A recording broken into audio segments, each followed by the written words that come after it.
Magpapaalam na po ako. Wala nang ibang pupuntahan si Salve. Siguro naman may pamilya siya na pwedeng Doon na muna tayo sa kwarto. At hindi ako nakatulog sa hospital kanina eh. Para naman makapagpahinga muna tayo.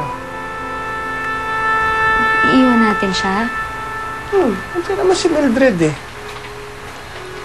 Hindi ba, Alfred, mas okay kung kasama muna natin siya sa kwarto matutulog? I mean, sa lahat ba naman ang nangyayari ngayon eh? Via, wag mo intindihin yun. Pinapangako ko sa'yo. Hanggat na nandito ako, walang mangyayari sa baby natin. Okay?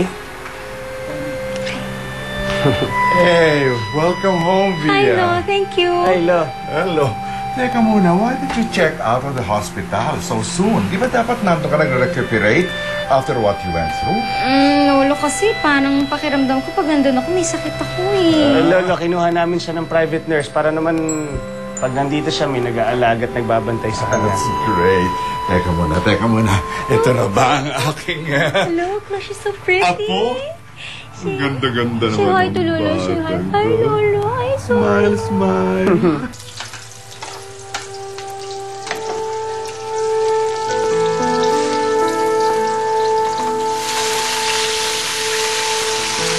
Toyo, please.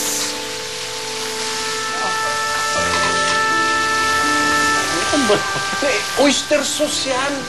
Ayun yung toyo. Eh, kasi pares ng kulay eh. Sorry. Okay.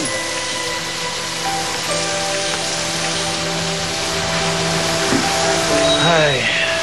Kasi naman, hindi ako tinuruan ni Yaya Maring dati magluto eh. Tsaka, diyan ka naman din.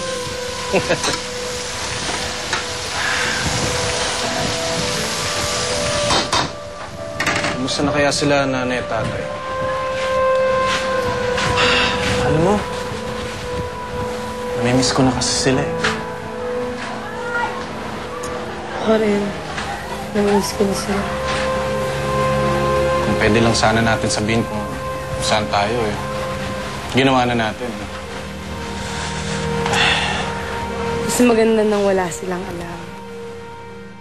Sigurado ka, nabili mo yung mga kailangan mo. Oo, kaya nga ako natanggalan, kinumpleto ko lahat ng listahan.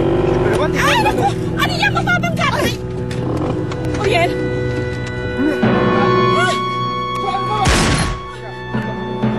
Bakit? Asan si Melvin? Sino kayo? Ano kailangan nyo sa amin? Si Melvin ang kailangan ko. Si Melvin? Ewan ko, hindi ko namin alam. Totoo sinasabi niya. Hindi niya alam. Hindi namin alam. Kung ayaw niyong mamatay, sabihin niyo na kung nasan si Melvin. Hindi ko namin talaga alam kung sinasabi namin. Ay, patayin niyo pa kami. Ganon. Gusto niyo talagang sama. Magulong na kayo!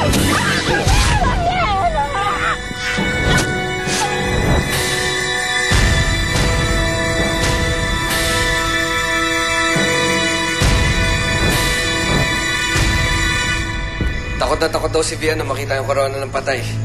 Sinugod nga daw sa ospital pagkatapos makita eh. Kulang pa yun. Kulang pa yun sa lahat ng kasalanan niya. Hi! Guess kung sinong nakita ko sa ospital na magpa-check up ako. Sino? Sina Via at Alfred. Nanganak na si Via. Babae ang anak nila. Pinatay nila ang anak ko. Wala silang karapatan na magkaroon ng sarili nilang anak.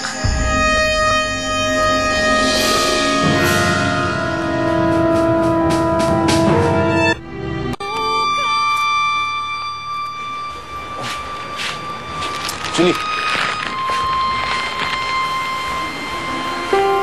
Ano yan? Bigay mo sa akin yan. Ano yan?